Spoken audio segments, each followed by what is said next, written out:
Actually, this cooking stream comes about because of Extra Life. We had someone who donated earlier, $10 to for us to make onigiri, which is a Japanese rice ball. But I figured, you know what? Let's not stop at onigiri. Let's go make some other stuff. So tonight we're not just going to make onigiri. We're going to make musubi, which is like spam with rice and nori, and we're trying to make it a little cute. You know, make little designs and shapes, because we want to make bento boxes. So we're going to make a meal that's going to be able to stuff these little, multi-layered lunch boxes that people in Japan tend to send to their school kids, or actually some adults. A lot of adults use bento boxes in Japan. So yeah, we're gonna do a lot of cooking. We've got the rice cooking already. We'll be using a fryer as well because we're gonna make some shrimp and some chicken to go with some of our dishes. So we're gonna have a lot of things going on tonight.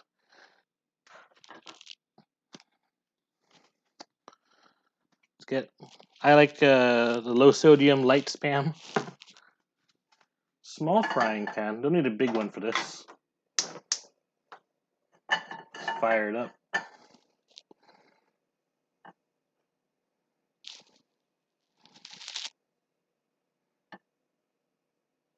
I'll start out with 2 pieces, and let's see if that'll fit. So yeah, I'm going to start with the musubi. One important component is going to make sure that it looks cute. So what I'm going to do is get some cold cut.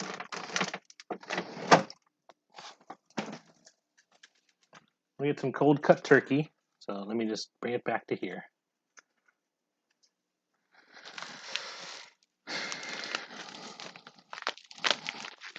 We're going to make shapes.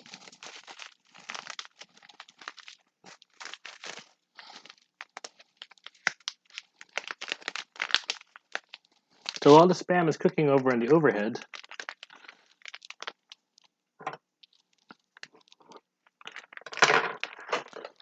we're gonna go make. Let's see what kind of shapes we have. We have a bunch of little cutters. I want to make those shapes. I don't know yet if I'm going to use these for what I'm going to make tonight.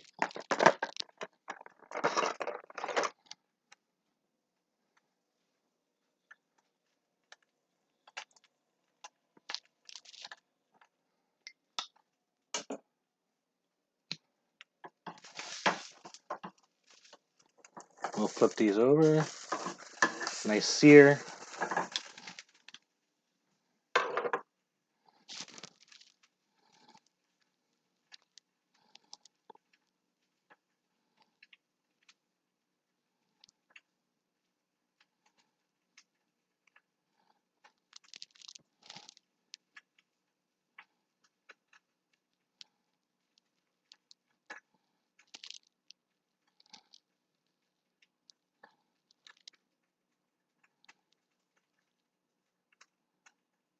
Basically, I'm going to cut little shapes from my turkey.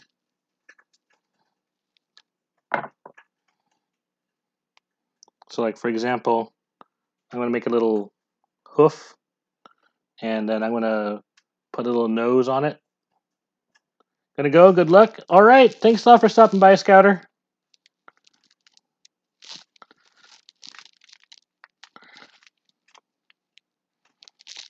We gotta go schedule gang beasts for next week, right?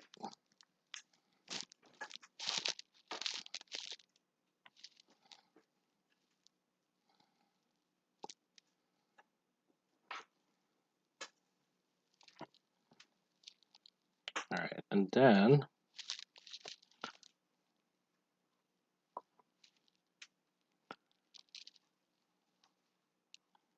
wasn't my best cut.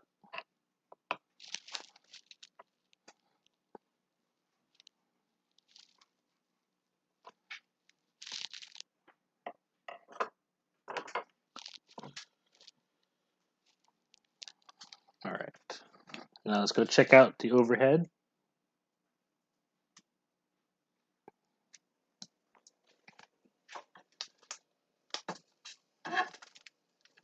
Okay, it's a little bit longer. I can drop this to medium. Like a nice little browning on the spam. All right. And then while that's going on, I'm also going to prepare a couple of strips of the nori. So this is the seaweed. Pretty common. You get these in the Asian food market. Or, you know, we actually have a Japanese store, Japanese specialty store not far from here. So it's we're lucky to have that accessible.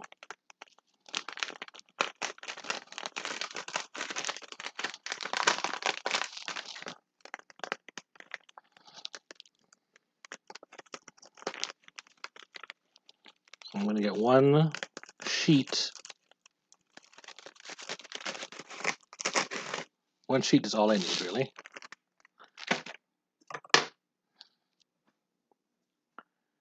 And I think that spam is done.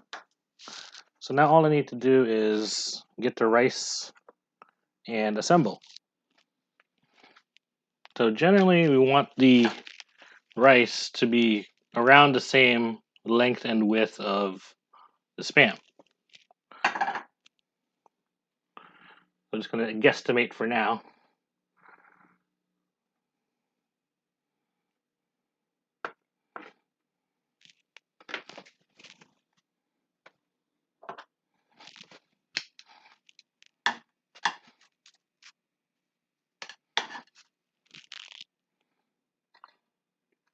All right, so just need to even it out a bit.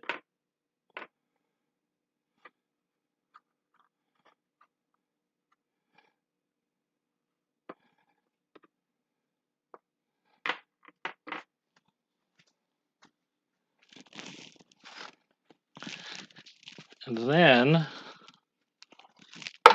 going to take some of the nori and we're going to cut the strip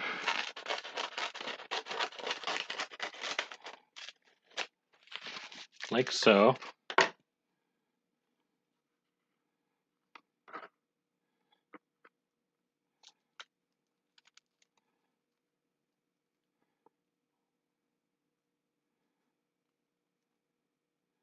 And wrap it around like that. Although I think I might need like a pick or something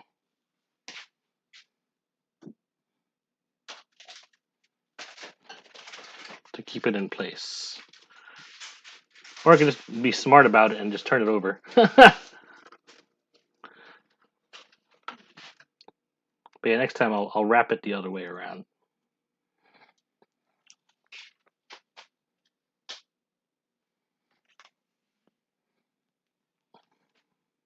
Oh look, I have a pick. It's a little pirate skull pick. Yay. Alright, and then let's make it cute. Or try to. Making little hooves. And then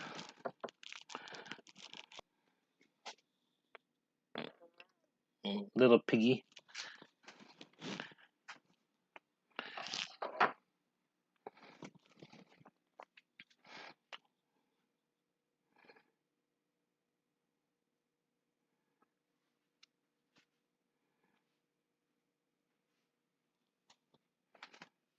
Okay, so that's one. Let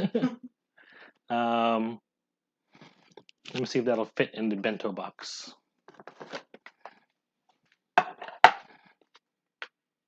Okay, that will fit one.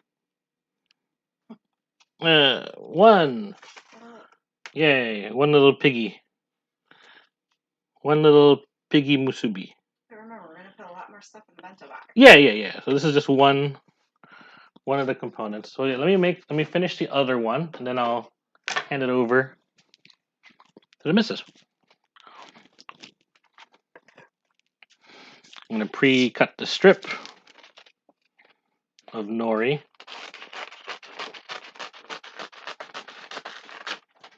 Having learned my lesson earlier.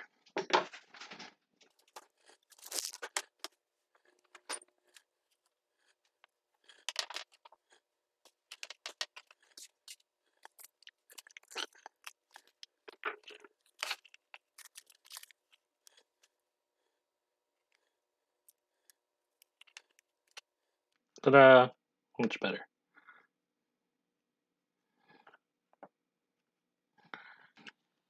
I wish I had another overhead so I could show you how I cut the snout shape from the turkey.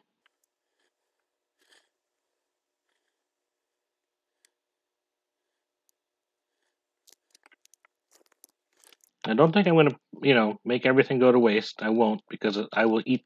I will eat the rest of it.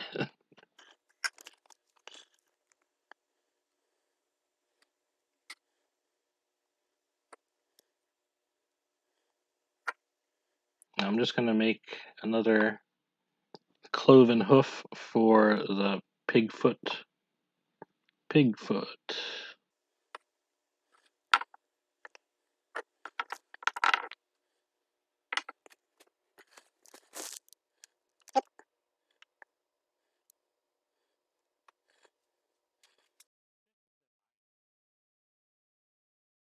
You know, we were getting the kids in bed and out of the way, and now we are going to make onigiri and a few other fun things to put in bento lunch boxes, which is great and timely because now that I'm going back into the office, I need to start packing healthy lunches again.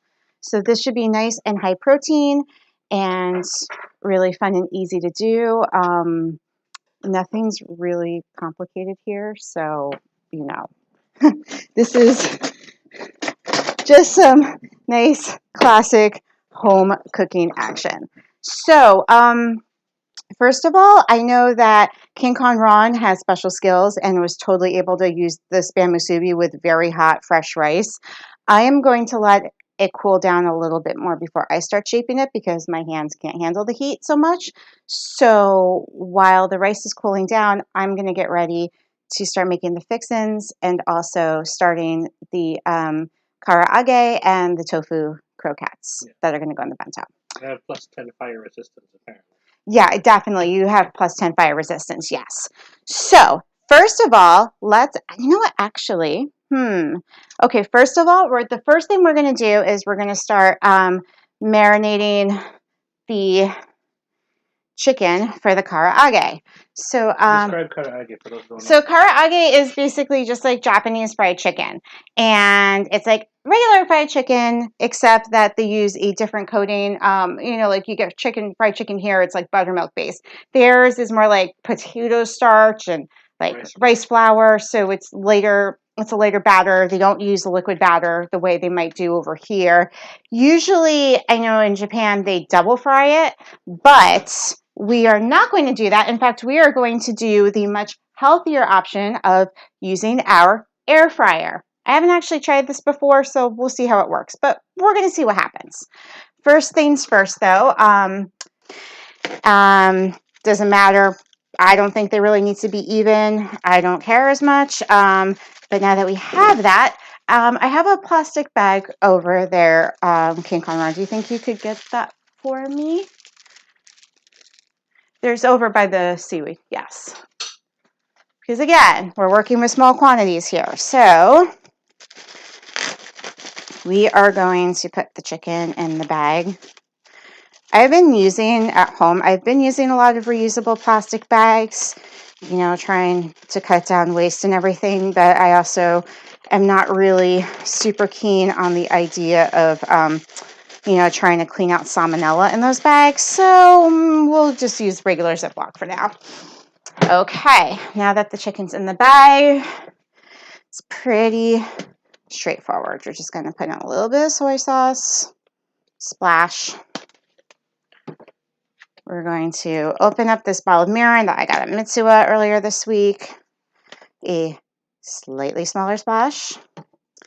I am going to slide over to our spice area and get a little bit of garlic powder and a little bit of ginger. I mean, yeah, you can be fancy and do like actual fresh ginger and fresh garlic. I am not feeling fancy tonight.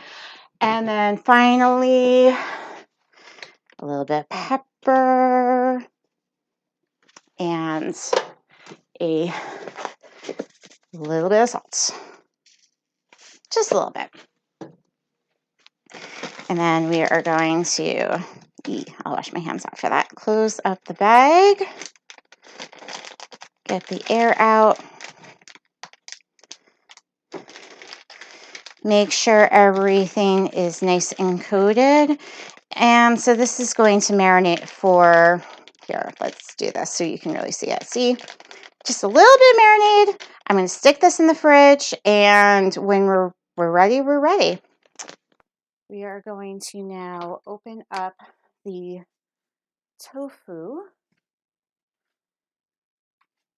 Right.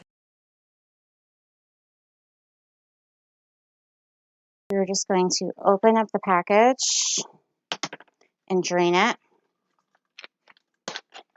because for the croquettes, we need it to be really, really, really nice and dry.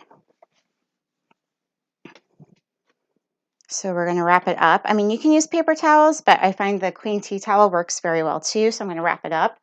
And then what I'm going to do is I'm going to place it on one tray and then place something heavy on top and place something else heavy on top. What do I want to place heavy on top of this? You know what? I'm just going to stick this here for now. And we're going to put it aside. Now, while that's going on, I think we are ready to start making some of our onigiri fillings. Can you hand me the can opener? I believe that's on your side. Thank you. So the first onigiri filling is going to be super, super simple. It is going to be good old tuna mayo. And this is my favorite in part because, you know, when I was a starving exchange student in Tokyo many, many, many eons ago, and basically my lunch was a lot of kombini onigiri. Tuna mayo was the one I used to eat. So see, we just have a can of tuna. Put some of that in there. And super simple, tuna, Kewpie. You don't really want to put a lot of Kewpie in there because you don't want the mayonnaise to really start leaking out of the rice. You just want enough to help bind the tuna together. So now that we've made that mixture, we're going to set that aside for a little bit. We're going to do that. Let's see. How is this rice feeling? It's still pretty warm, but it's not too hot now. So I think we're ready to start making some of this. I am going to get a little bowl of water. And if you could hand me two things. One, can you hand me the triangle cutters? I mean, not the cutters, the shapers. And then can you hand me one of the baby shark seaweeds? The packet or just? Yeah, you can hand me the packet. So I found that my kind of cheat with this is instead of cutting up the nori, I just like to use seaweed snacks. And it just so happens that the brand of seaweed snacks we have in the house right now is Baby Shark Seaweed. Sorry, we do have small children. And I do have a 5-year-old who will only eat seaweed snacks if Baby Shark is on it. So we'll put this aside. And then what we're going to do is we have these lovely little onigiri shapers. Yes, you can shape onigiri by hand, and I'm sure that is a way that many people like to do it. However, I am not very good at that, as you will see later when I do try to freestyle it. So I'm going to start with shaping it with these triangles. Nice, classic triangle shape. So you want to kind of get it like, you know, part way full, not all the way full. And then what you do is once you get there, make a little depression, add a little bit. You don't want to, it's like when you're making a burrito, you always think you want to put in more stuff than you actually do. You don't want to overstuff this. But we're going to stuff that, and then we're going to take the lid, and we are going to squeeze. Squeeze, squeeze, squeeze, squeeze, squeeze, squeeze, squeeze. You want this rice to be nice and tight. And then you just use this little thing to pop it out, and voila! Beautiful little tuna mayo triangle. And then to finish it up, this is why I like the little baby shark seaweed. All you do is you take this. You got your little seaweed thing to hold it on, not too big. And I am going to give this to you to put in your little lunchbox next to your little spam musubi. So that's our first one. Now I want to try, now that we've made that one, I think I want to, while this is still actually pretty hot, this rice is still pretty hot, I want to move this out of the way, and I want to actually start frying grilled onigiri, which is not really grilled per se, because I'm going to be using the cast iron. Let me pivot the camera. Yeah, why don't you pivot the camera? Just see what we got. So yeah, I'm just heating up some oil in the pan. You want enough to get like a nice good pan fry so that the rice itself will kind of caramelize in the pan, but not too much because we're not really deep frying this per se. So while the oil is heating up in the pan, I am. What are we cooking next? Karaage? No, we are actually going to do grilled rice balls today. Right now, that's our next one, grilled rice balls. I love these. These are one of my favorite ways to eat rice balls. They don't necessarily have a filling in them. I'm going to make just 2 for now. But we do want to get that pan nice and hot so that the rice will cook pretty quickly. And what's nice about this is that, like, see, as you can see here, I'm still stuffing these, but again, I'm not putting any filling in them, so I'm stuffing them pretty full. And again, squeezing them tightly. You want the rice to hold nicely in the pan. So what I'm going to do is I'm going to just drop this in here. You can start to hear the sizzle. I'm going to do 2 of these. And I'm going to also be a little bit efficient with my time. And I am also going to just quickly step into the freezer and get out some shrimp tempura for one of the other rice balls we're going to make.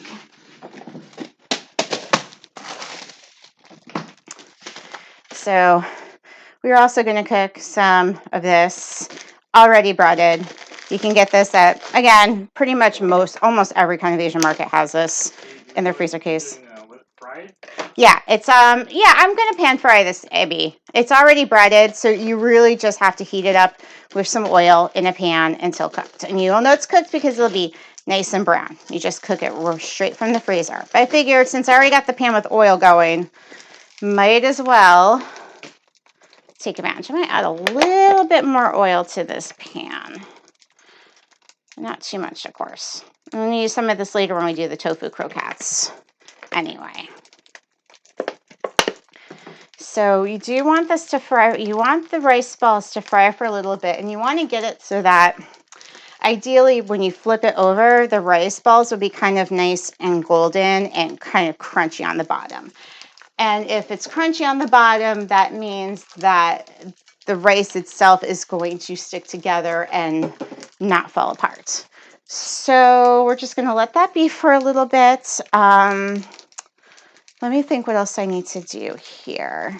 I've got one more after this. We're going to do the Ebi Onigiri, and then I've got one more onigiri to do after that. So maybe while that's frying, I'm going to move this out of the way. I am going to make one more kind here. So I'm just going to put some rice in here to cool off.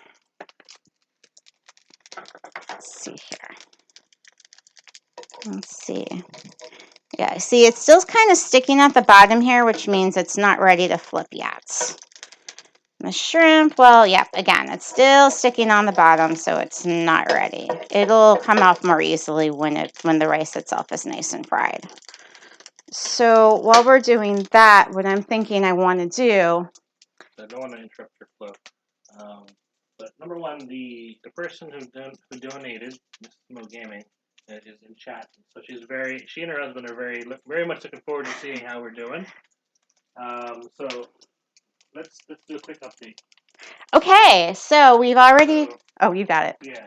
We've already started with a spam musubi. And then we did like a classic... Oh, they can't hear me. Oh, we did a classic Tuna-Mayo Onigiri to go along with the piggy spam musubi.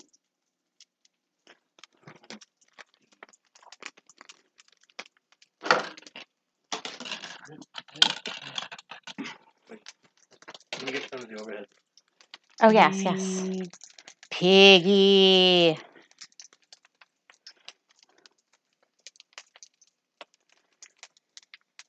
And then the Infinite Legend just gave a gift sub to Mrs. Mogame. Yay! So good, Walking no Taki. Walking no Taki is Mrs. Mogame. Is it supposed to stick like that? You The know... majority of the oil is concentrated in the top left. Right, I think that's the problem here. I need to adjust my pan a bit. As you can see, this shrimp's cooking much more nicely than this shrimp. And this one is a little bit more stable than this one. That's okay. But we're going to let these go a little bit. When the bottom and this side's done, then we can start putting the sauce for the grilling. I use the unagi sauce. I think you can also just use soy sauce, but that's okay. While we were doing that, I did want to show off. I'm actually in the process of making the fourth variety, which is basically Ume-Shiso with some cucumber. So I've got these pickled plums here, umeboshi. That, again, also from the Japanese market. I've pitted them, and I'm chopping them up roughly and adding into a little bit of rice I've put aside for here. So I'm going to get another spoon to mix it in. And what I like about the umeboshi, other than I just love umeboshi, I love the sour, salty flavor of it. It's just nice and strong when you want a strong flavor. But also, it's going to give this a very nice little pink color. So we'll have a little bit of variety in our onigiri and in our bento boxes. Okay, but not too much. So basically, this is what I'm doing with the umeboshi. I've chopped up finely, and I'm mixing it in with some of the rice. Again, yeah, the pickle plum, pickle plums. Very common. You'll see people talk about it a lot in anime. It is a very classic Japanese food. All right, so I think that, yeah, these guys need a little bit longer. I should probably get this oil better distributed. All right, these guys are just about ready to flip. So what I'm going to do, got my little brush, and I've got my unagi sauce and my brush. I'm just going to put a little bit of sauce. You really only want a little bit, because if you put too much on, it's going to get soggy and it's going to fall apart. That and a little bit there. Now that I've brushed it slightly, I am going to flip them back over to finish caramelizing. All right, this shrimp looks like it's good, so I'm going to take this shrimp off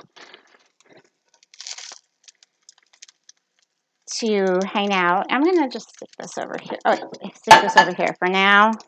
Let this guy cook for a little bit longer. Turn it over again. I'm not going to put the sauce on right now because, again, if the sauce soaks in too long, it's going to get soggy. So I want to wait till the last possible minute before I flip it again.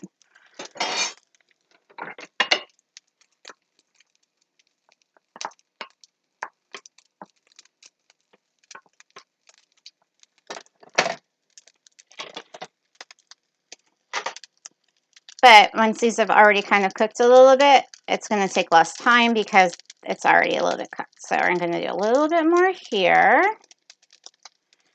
And a little bit more here. I'm going to flip it over one more time. Very careful. Oh, look at that. This is what we're looking for. This nice, dark caramelization. That is what makes this awesome. I've probably gone a little conservative on the actual sauce on here, but honestly, I've made this so many times where like the ball just completely just like fell apart on me because I put on too much that I'm probably underdoing it a little bit, but that's okay. Just give this another minute. The shrimp is ready to come off.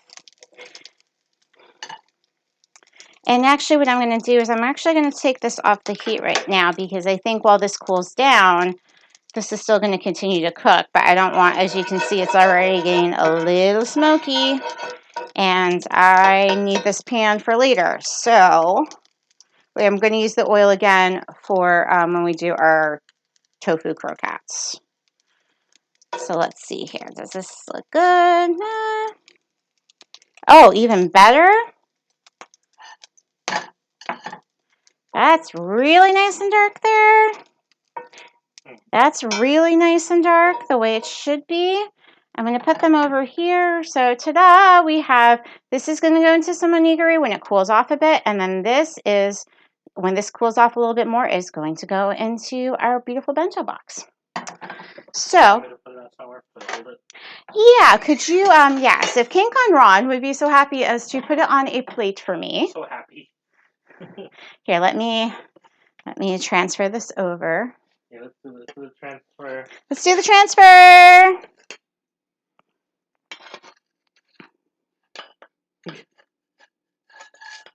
There we go. Yes. See, that's how you know I did that right. It didn't fall apart when I did that.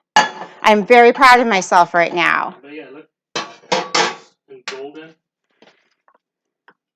And the sear on the outside, like perfect. Okay, so we should probably, if you would be so kind as to move this back, so the camera, so I can make more onigiri. I am going to move this out of the way. All right, we're going to do a kitchen rotation. Yes. Let's move this over here. Spin the tofu. Move this out of the way here. Nope. Oh. And this is actually a really good opportunity for me to kind of slowly slide in because I had totally, when we were setting up, forgotten to take out our furikake. Because we have lots of different, well, not lots of different furikake. We have two kinds right now. We've got this one that's like the bonito and the seaweed and the salt and the sesame seeds. I'm going to go cut out some shiso. Oh, yes. Yeah, I need the shiso because otherwise I was going to have to use the shiso furikake. I need like three shiso leaves. Now we do, yes, we do grow our own. I did pick up a plant of shiso, otherwise known as perilla, otherwise known as sesame leaves, over at Itchmart the other week, and it grows really easily everywhere. It's kind of almost like a weed, grows very well. So we've got it growing, which is great because like I find it's one of those things where you get them in like the big packages, and it's really hard to use them all up before they go bad. So it's nice to have a pot. But yes, in the meantime, I am great. He's got some of that for me. I'm also going to I'm trying out a new cutter today. Yay, thank you. So, ta-da, fresh shiso. Yeah, freshly cut from our balcony garden. I am also going to try a new cutter that I picked up at the store. So it's a little flower-shaped one. Salmon is my favorite. Yeah, the salmon, I love the salmon too. The salmon's really good.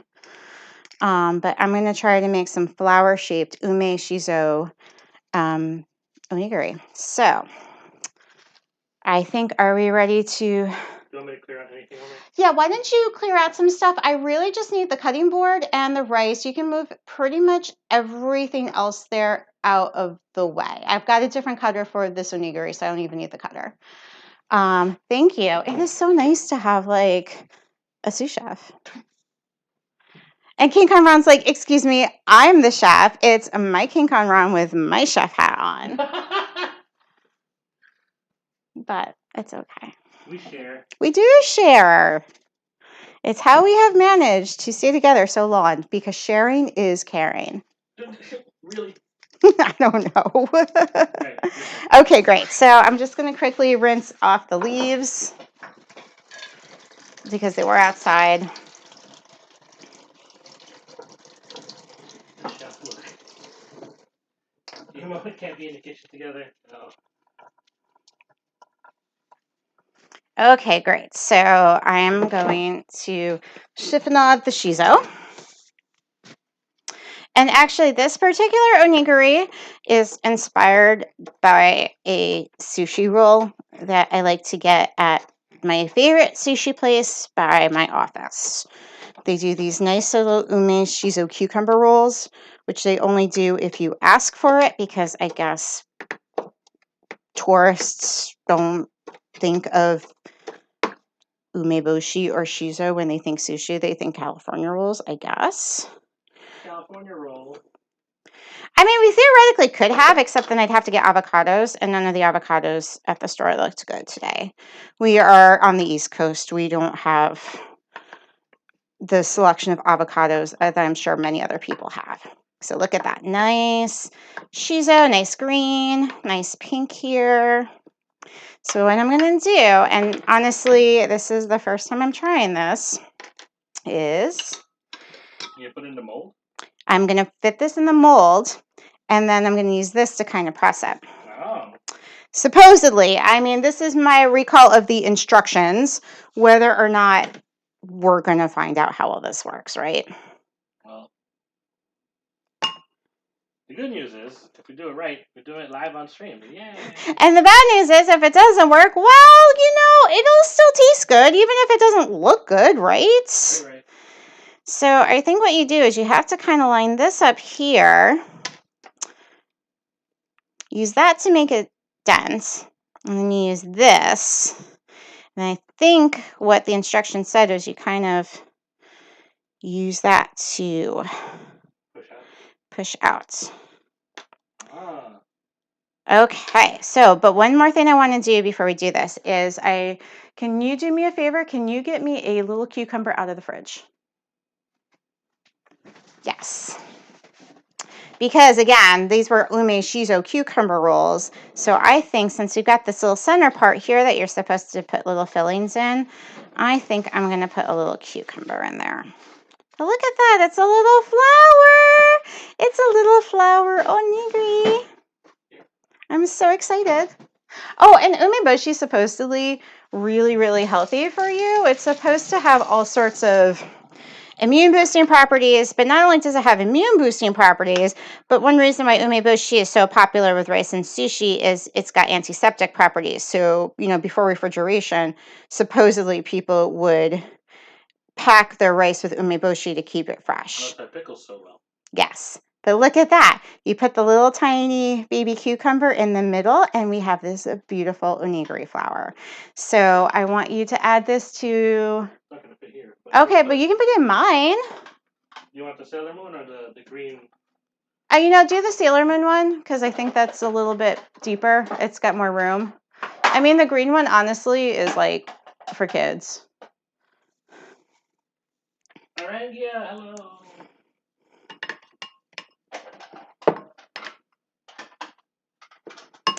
And then I'm going to do one more of these.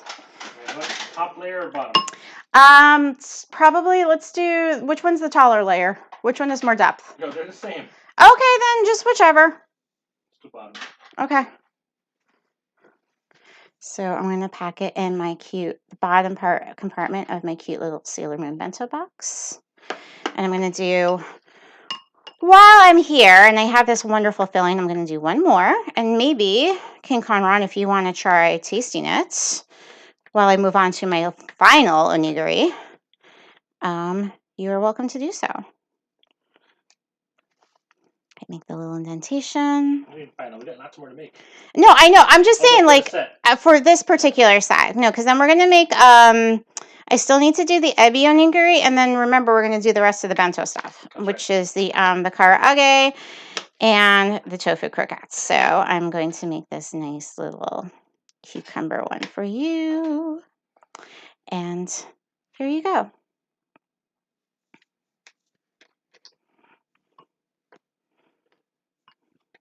Okay.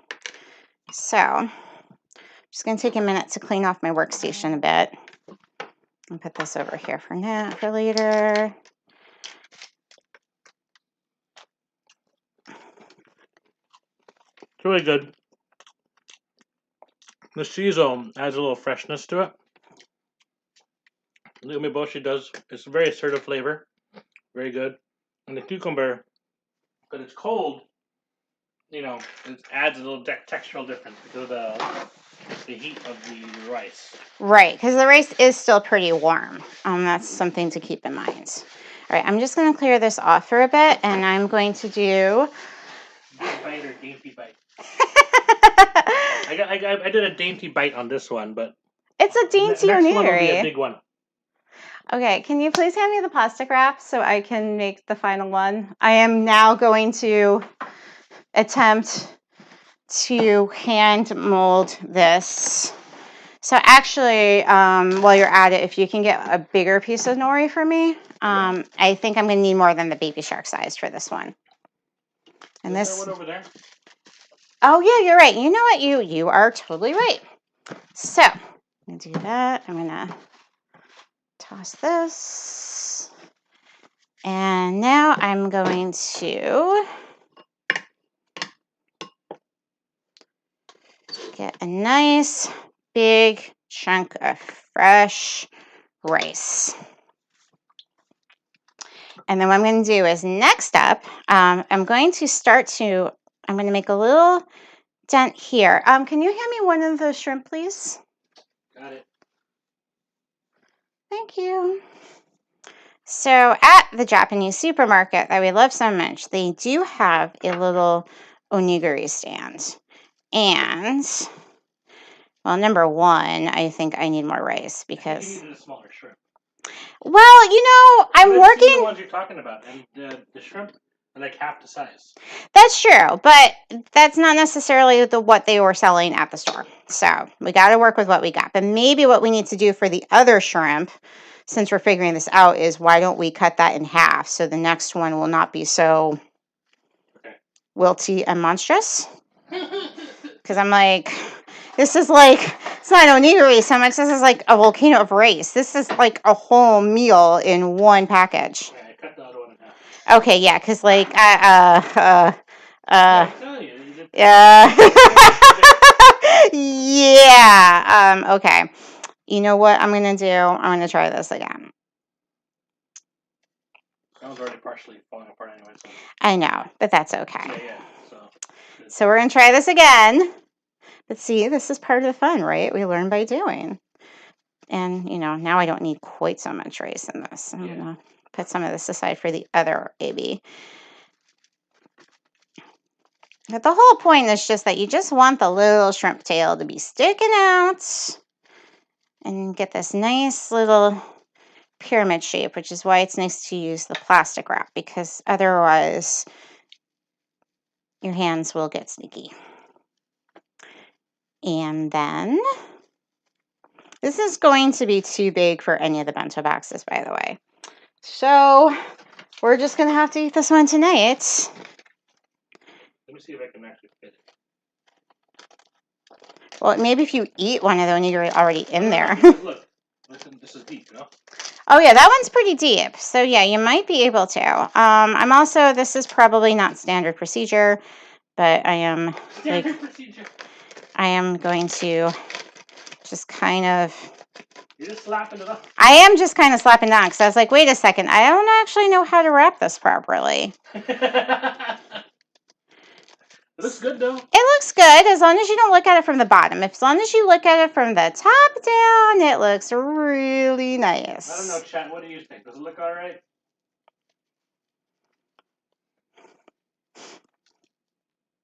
Yeah. Okay. Let's see. Let's see if we can jam it in there. Oh, really jam it in. It's okay. Oh yeah. Look. Oh, nice. Look at that. Now this looks like something that you could like put on Instagram. Although maybe we should put some furikake on top of that one. All right, I got it. I'm gonna eat the. Can I eat the shrimp? you're the one cooking. Why not? Oh well. It's yummy. Very good. Okay. Maybe not talk well. Let's do another take of this. So we got furikake on it, and we got the shrimp, rice ball, and then the spam musubi. Yeah, I mean when I put it on top, it's going to come down a bit, but that's fine. Yeah, that's okay. Okay, so do you want me to make more onigiri, or do you want me to move on to the rest of the bento pieces? Rest of the bento. Okay, so you know what? Let's warm up before we get to the karaage and the tofu croquettes, because that's going to involve a little bit clearing things off. I am going to need. Where did I put those veggie dogs? Yes, veggie dogs, and then in the in our little container of bento making supplies, you'll see a little octopus dude, and you'll see a yellow 3 for shaper thingy. I see the 3 for. Where's the octopus? This one? No, it's like red. I think it's probably in the bottom somewhere. Yes. Ta-da! So, again, we are experimenting with making little octopus sausages.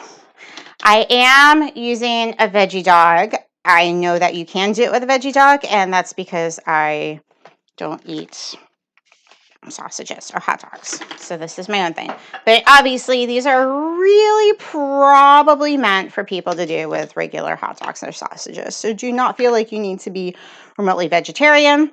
So supposedly the instructions work. You kind of just poke this guy in here to help make the little octopus legs, like so. And then you take this guy and you press him in. Look at that cute little face. And now I'm going to turn the pan back on. I'm going to stick him in here to start cooking. We're going to do this guy now. Slide all the way in there. We got to get those tentacles. And then I'm going to use this other face side. And look, this one, if this guy was happy, this guy is surprised. Surprised. I am going to be a little octopus. And I'm not even a real hot dog. So we're going to put those in the pan right now, and we're going to let them be. While we're doing that, we are going to start working on our tofu croquettes. So I'm just going to need a minute. I just want to clear off some space here so I can kind of, get a bowl and start making the croquettes. So we are going to just clear some of the supplies out of the way. Okay, sorry, he's busy eating because it's delicious. It is delicious, right? But yeah, we are definitely, trust me, we are going to use all of this. Like none of this is going to waste. So I'm just going to put these over here for now until we're ready to move them. Or you can just put these somewhere. I'm going to put this here. Okay.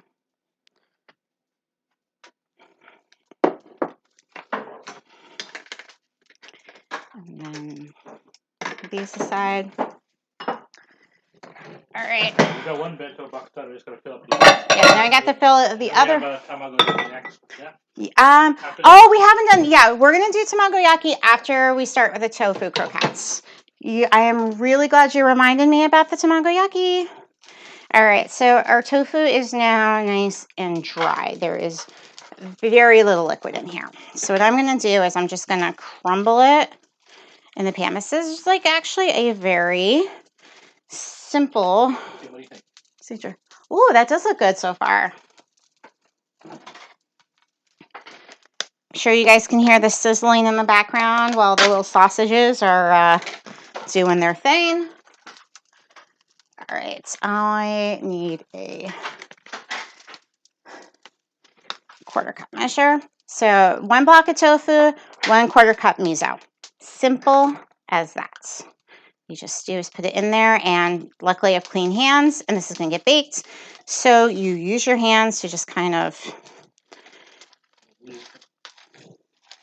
Miso, you said? Yeah, miso paste. I'm using the Akashiro miso because the red and white blended miso because I like it, but I think most people use shiro miso with us, the white miso. And what you want to just do is get this nice and soft. Now, so basically the miso is acting as a binder so that you do not need to use eggs. So, gotta get that nice and smooth there. And then we're gonna start forming some patties. I'm gonna check on my little sausages.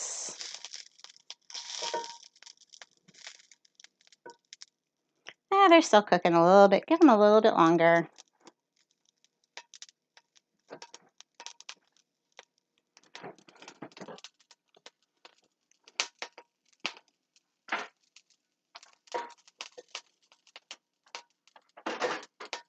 Okay, we got that going. And once the sausages come out, we'll be able to start putting the croquettes in the pan. So one thing I did forget to get out earlier, which was probably kind of important, was the karaage. You know what? We're gonna try doing it with this today. So it's gonna be like 2 different kinds of protein. We're gonna have our whole chicken protein, and we're gonna have our veggie protein. Right, I'm going to take these sausages out of the pan, let them cool off a bit, remove them. Then I'm going to get I'm just going to reuse this pan I was using to press the tofu in.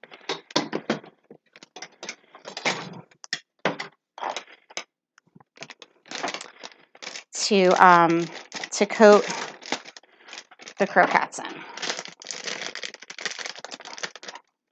So we'll use some of this here.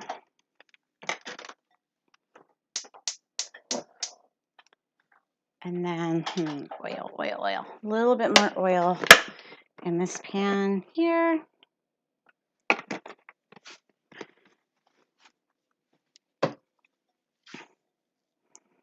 So these are also a little tricky in that because we're not using an egg binder, they are delicate and they will fall apart easily if you're not careful. So it's really good you don't want to make the patties too big. If we don't use all of this mixture now, we'll use it later. And you want to get a nice coating. And then again, it's kind of like the same premise with the rice balls. You can't rush it. You have to kind of let it do its thing in the frying pan for a while, which is good because that gives me time to shape them and fry them. And these are like really good. But I think part of why I like these so much and why I kind of want to try it with the Karaage seasoning is, again, when I was doing study abroad in Tokyo eons and eons ago, like I would get these really strange cravings for fast food because, I mean, food there is just not nearly as there's not nearly as much fat or salt in like food there normally. So I would start having these crazy cravings for like McDonald's. So I go to McDonald's, but at the time I still was like not really eating meat. So they had these tofu burgers basically. They called them tofu sando. And it was basically just like deep fried patties of tofu. And they were the most delicious things because it was like, oh, you had this nice soft tofu inside that felt healthy, but this incredibly fattening, like crispy crunchiness on the outside. It was just, I mean, I ate so many wonderful dishes when I was in Japan, but strangely enough, I'm pretty sure that was the dish I remember the most. The fried tofu sandwiches from McDonald's. I don't know what that says about me, but you know, I think one of the great things about studying there is like, you know, when you go out for Japanese food here, you get used to like, oh yeah, hibachi, oh yeah, sushi, yeah, you know, yakisoba. And you go eat in Japan and then like, yeah, you get all that stuff, but then it's like, oh, look at these like delicious Korean bento boxes with all the cute little pancakes. Or, you know, those like little tofu snacks, or just the endless varieties of like udon and ramen and soba that you could get at all the little shops. And of course, all the delicious onigiri. Okay, I'm sure you guys can hear the sizzle going there. Let me know when you want me to pan over. Why don't we pan over? Because let's see how these guys are going.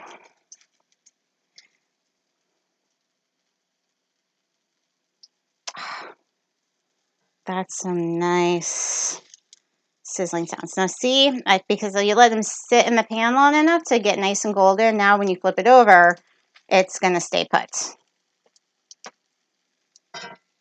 I'm going to do this one at a time. It And smells good too. yeah. Is it ginger? You know, this is, once I flip these over, let's review the ingredients on the Karaage powder.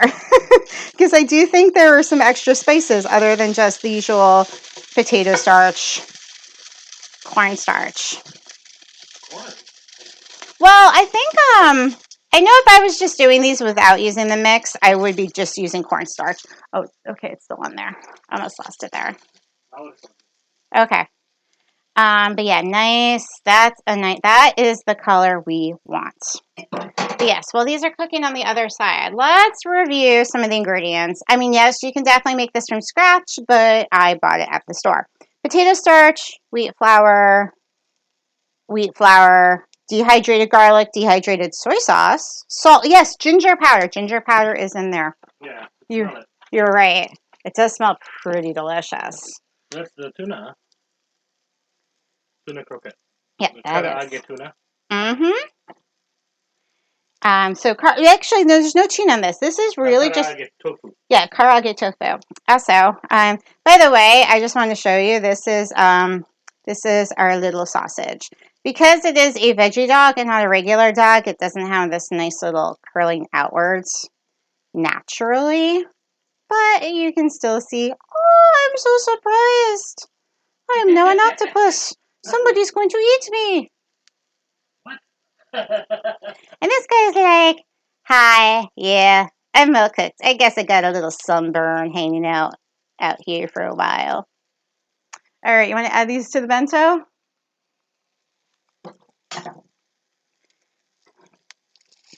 Okay, these are ready to come out of the pan. And then, you know what? We've got enough tofu and we've got enough powder around. I think I am going to do another round so we can have that nice sizzling sound happening while we prep for our final main dish here, which is going to be the karaage. And that's good because the karaage really did need time to marinate in the fridge. So it's good that, you know, we're saving that for last. Okay, that works. All right, now I want to show everybody close up. See King Kong Ron, who is definitely the master of food presentation, definitely made the octopi. You're right. Octopi, nice and curly and tentacly. Tentacly's not a word, is it? No. Well, it is now because I say so. Okay, let's add this guy. I think we're going to use up the rest of the tofu in this go. The nice thing about these tofu croquettes too is that, like, I know a lot of bento dishes don't necessarily keep that great for a long time, like you're really supposed to make them fresh. These croquettes, though, will stay good in the fridge for probably 3 or 4 days. So you can actually make a bunch in advance, even if you're just cooking for yourself, and nibble on them all the time. I also want to note that another really popular variation, or at least that I make, is when, instead of using miso, you mix in tuna, and then you're going to want to add a little egg for binder. Okay, that's the rest of that. So I'm going to clear this off. I'm going to save this for the chicken. Ah, I do love that sizzling sound. We're going to add the rest of this powder in here. Toss this out here. It's getting a little smoky, so hopefully we can get this cooked before it becomes a problem. This is our last use of this frying pan for tonight, so that's good.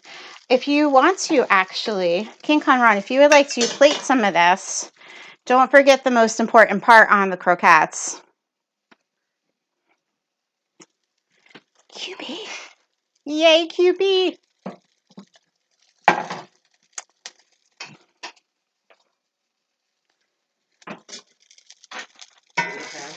Yeah, 1 second. There we go, nice and dark.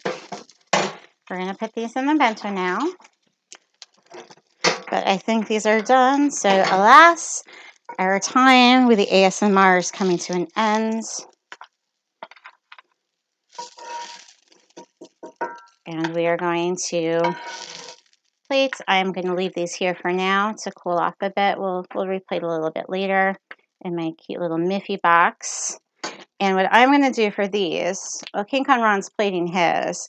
What I'm going to do for these for later is, yes, QP. No, for me. Here. See, mine's like freestyle, free, like the anime free. I think King Conron's going to be doing something a little bit more artistic. What? No. No? All right. Never mind. This is King Conron's version. That's totally fine. Okay, so I think we just need to take a minute to clear some stuff off of here because our last piece, we're going to do the air fryer, but we're also going to make some veggie shapes while the air fryer is happening. Tamagoyaki. Oh, yes, and the Tamagoyaki. So we need to do a little bit of, clearing off. While King Conron is pre-positioning the camera, as you can see, the chicken's been marinating very, very nicely in here.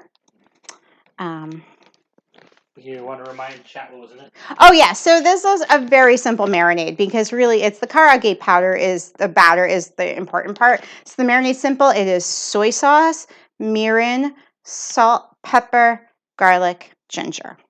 That's it. So what I'm going to do is I'm going to probably grab another glove for safety reasons because you don't want to put too much marinade in there. And you don't want to mix too much marinade in with the Karaage powder. So I think the best way to do that is I'm just going to use the gloves and I'm going to take out the pieces, put them in here. And we're going to just let them, just going to toss them till they get nice and coated. It does not have to be a super thick coating. Just want it enough to get something on here. And now, because I made a small portion, I think I can fit it all in one go in this air fryer. So we have air fryer. Now note that I have a little silicone basket in here. This is something else I picked up at the market. And again, this is something that I just saw a lot of when I was, watching all of these vlogs on YouTube and all of these very lovely looking ladies just doing all of their cooking in the air fryer with, of course, baskets or parchment paper. So when I saw one of these at the store, I had to get it. And the nice thing about air fryer is that, especially after we were like pan frying our shrimp and pan frying our oil, is that pan frying our tofu, is that this does not require a lot of oil. In fact, all it requires is a little bit of cooking spray. So I'm going to take this. I'll get a little bit on the pan, a little bit on there. We're going to put it in our air fryer. And let's see if I can kind of scooch this over so you can see what I'm doing here. I mean, it's an air fryer.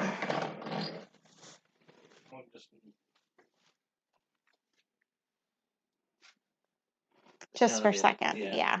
So basically you want to heat it to 390 degrees, about 200 Celsius, which is a little bit less than 400 degrees.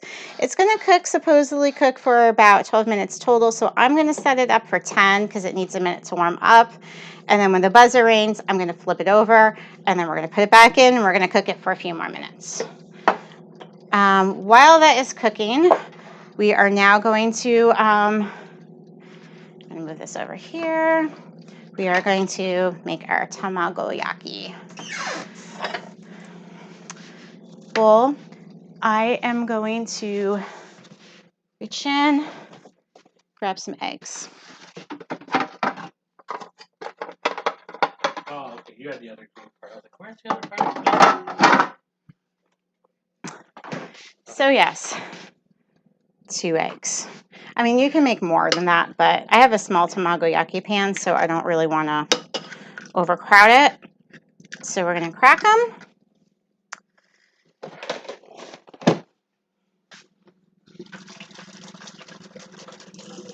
And then actually, can you do me a favor, King Conran, and can you hand me a fork and the sugar bowl?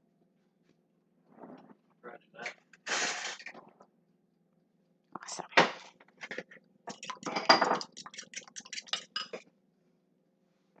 So the secret to Tamagoyaki apparently is just a little bit of sugar. See, just a little bit of sugar. Define a little bit. A little bit is like shake, shake, shake, or pinch and sprinkle. Okay. You know, cooking, I thought one of the great things about cooking as opposed to baking is that it is an art more than it is a science. Baking is like a science. We gotta whisk, whisk, whisk. Get it really nice and smooth and a little bit foamy. Yes, you can just stick that in there. Clean off later. And you see some bubbles coming up.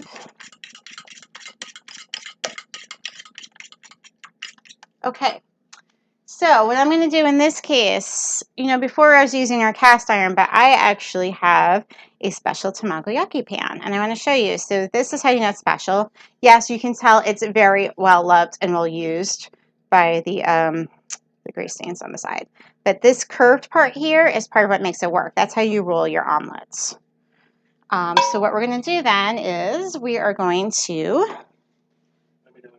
You know what? Why don't you start moving the camera over now? Because I'm going to start heating up the pan.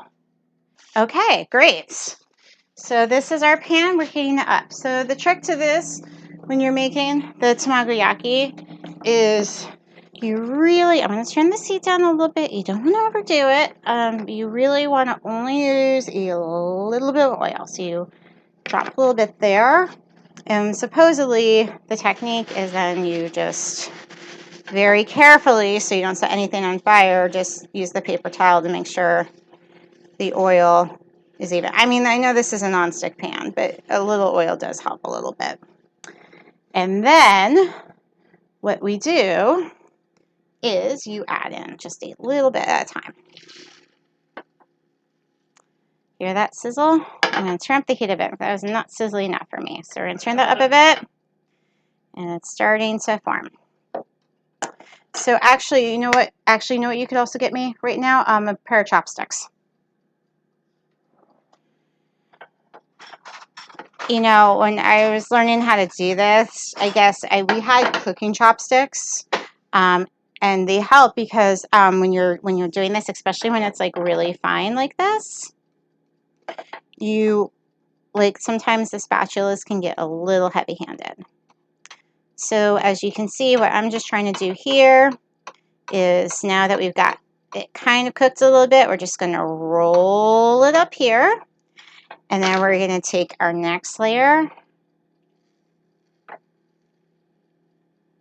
And we're going to keep doing this until we've got our full Tamagoyaki.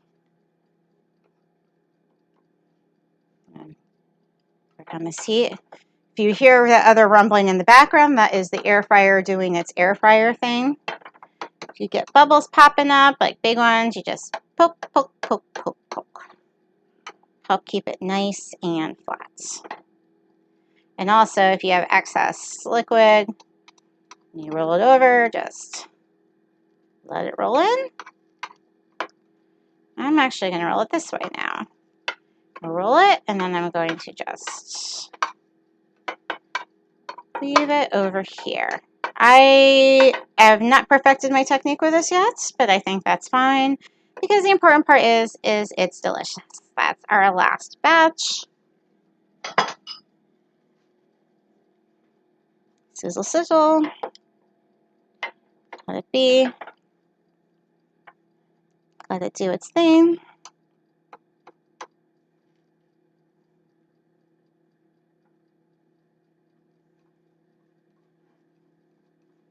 Push it up a little bit, let some more liquid run down. I mean, you could theoretically just keep doing this with as many eggs as you want until it like covers the whole pan, but that's okay. Roll this over a little bit more. This will cook a little bit more when you take it off the pan, especially when you roll it. But I do like my Tamagoyaki a little bit on the well done side, especially since I am probably going to be packing this for my 1-year-old's lunchbox tomorrow. He does. Yeah, well, I mean, that's the problem. We have this one kid who's not a picky eater. The only problem is he really prefers to eat on someone else's lap and stealing their food. Like, you take the food off of your plate and you put it on his plate, he won't eat it. But if you sit on his lap, he'll just clear your plate off for you. I mean, I don't know. On one hand, I want him to eat lots of different foods, and he does that. On the other hand, it's kind of frustrating when you're like, finally, my pizza bagel. Hey, wait.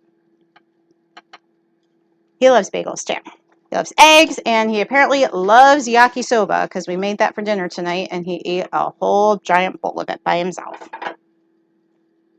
So, ta-da, we have this nice, nice is relative again. I could work on my technique a bit, but we got this nice little roll here. I'm going to put it on the plate so I can hopefully show you a little bit more about what this roll looks like over here. See these nice little folds? You got that? Yep. Awesome. Nice little folds there. We're going to let that cool off a bit before we slice it. So we're going to flip over the karaage in just a second. I think if we can move this camera back over here. All right, so far tonight, King Conron started this evening by making cute little piggy spam musubi. And then after the little spam musubi, we did 4 different kinds of onigiri. We did your very classic tuna mayo and triangle. We did our giganto pyramid ebi. We did our special grilled onigiri. Why don't you demonstrate? And then we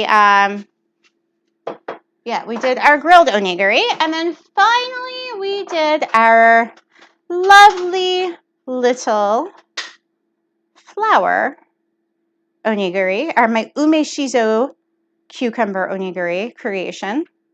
We are also so far serving the bento with a variety of proteins. This is not all just carbs. We've got our cute little veggie hot dog octopus sausage.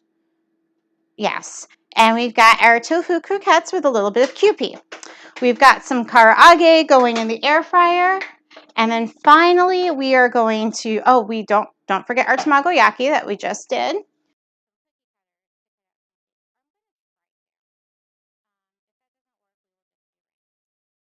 But I got these wonderful little like vegetable cutter shapes and I want to try them out.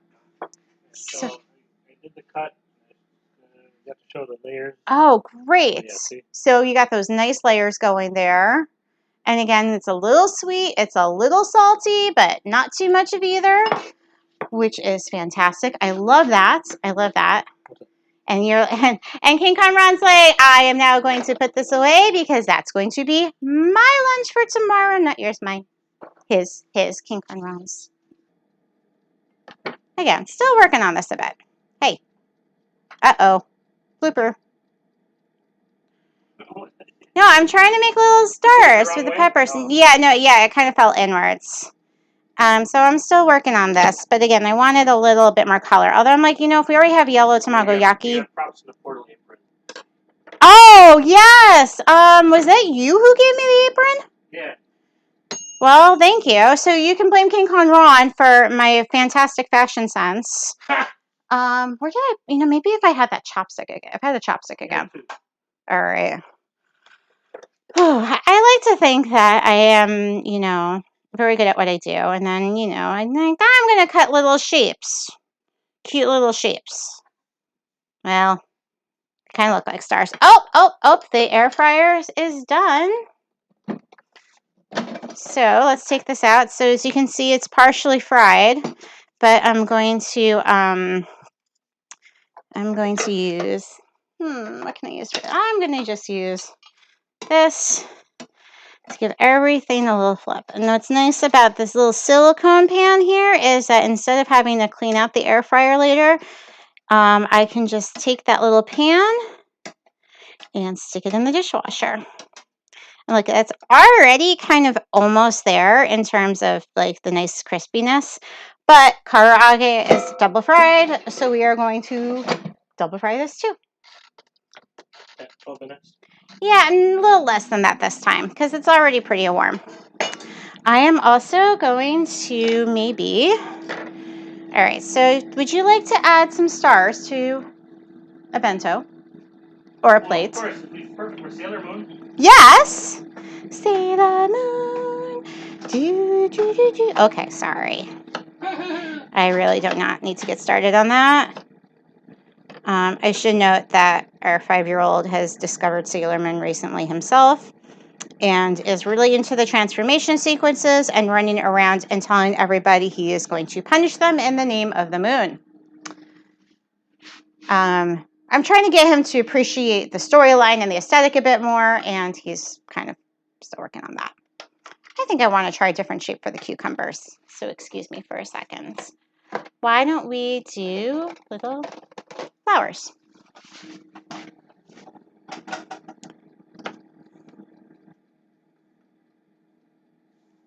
Yeah, so I guess this is the secret to making these shapes, is have something you can poke them out with later. Maybe? Well, still could use a little work. Ooh, this one looks like it came out nice. Yeah, you kind of got that there.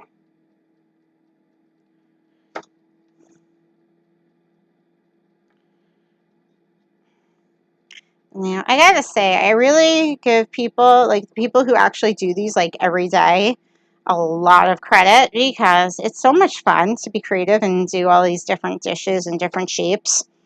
But it's, a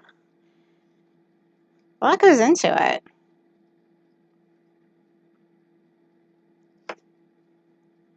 Still, I'm like, if I pack this in my kid's lunchbox and he's more likely to eat it because it's a fun shape, then, my job is done. So, see, very cute little cucumber flowers that we can also add to the Sailor Moon bento if we so desire.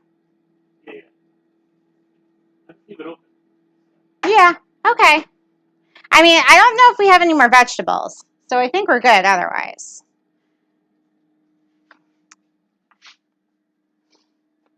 Put it on the bottom one. Okay. Yeah, because you got the Oh, cucumber right, there. because it goes very nicely with what we already have. Yeah, let's show the crowd. Okay, this is the bottom layer of our Sailor Moon bento. So we've got our little cucumber, 2 different kinds of onigiri. And then we're still working on the top layer, but we definitely need to make sure we have room for the karaage. because you're going to fit a few pieces in there too. We're going to have a little chicken and egg action going on with this bento box today. But this is what it looks like so far. So we do have some room to fit in some chicken pieces around here when the time comes. And I'm definitely going to let King Kong Ron do that because, again, he is the master of presentation. Trust me, if I did this, I don't think it would look nearly as nice. And the chicken's still going. But that's our last bit, pretty much. What else do we normally like to put in like bento? I don't know. I feel like we've got a lot of it covered. You know, I've read. I should note that like my one of my inspirations for this is it's called Just One Cookbook. It's a website, and they have a book called Just One Bento, which is a wonderful cookbook. I'm sure whenever we put this up later, we're going to include a link in the comments or something. And so I know they have recipes for not only some of this stuff like the karaage and the different croquettes, but they also have things like, Spanish tortilla bento, or, deconstructed salad niçoise bento. And it's nice because it's like when you look at the ones on Instagram or, TikTok or whatever, a lot of times I kind of get this feeling like everything's really heavy into presentation more than it is about flavor. And the presentation's really important. However, I really think at the end of the day, you have to actually eat the thing. So you want to make sure it tastes good and it tastes balanced. You want to have some nice fresh vegetables. You don't want to have everything fried. And, onigiri is fantastic. But do you really want to be eating onigiri all the time? Maybe not all the time. Okay, maybe this is not the right frame of mind because I'm like, actually, yes. I probably could eat onigiri every day for the rest of my life. So, scratch that. Maybe different kinds of onigiri, not just the Tuna-Mayo ones you get at Lawson or Family Mart or 7-Eleven. Oh, look, I have a little cucumber stir and a cucumber flower. I'm just waiting for this air fryer to do its air fryer thing. And I really cannot wait to try the karaage. Also, I just want to make sure that, when you're putting this stuff together, condiments are the key. I mean, this one's nice and simple because really QP works for all of it. But, you want to make sure you have all of your appropriate, like, do you need tonkatsu sauce? Do you need sriracha? Or are you going to make an omurice? In which case, do you have, like, decent ketchup? I guess. I mean, I don't eat ketchup, but King Kong Ron does. All right.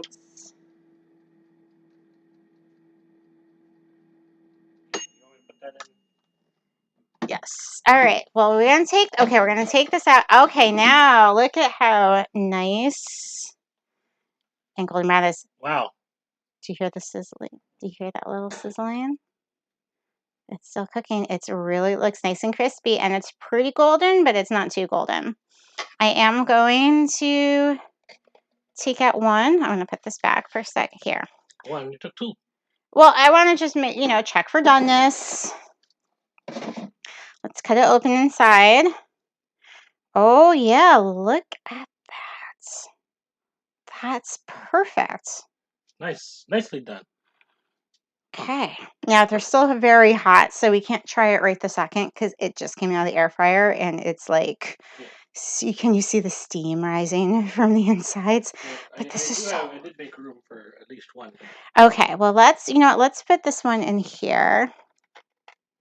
This is a jam-packed bento. Well, they're supposed to be jam-packed. No, I know. I'm just saying. It's like this is the way it's supposed to be. Yeah, because you want to, if you want it to look nice, but you also want it here. Let's get a nice overhead view from here of this, and then this.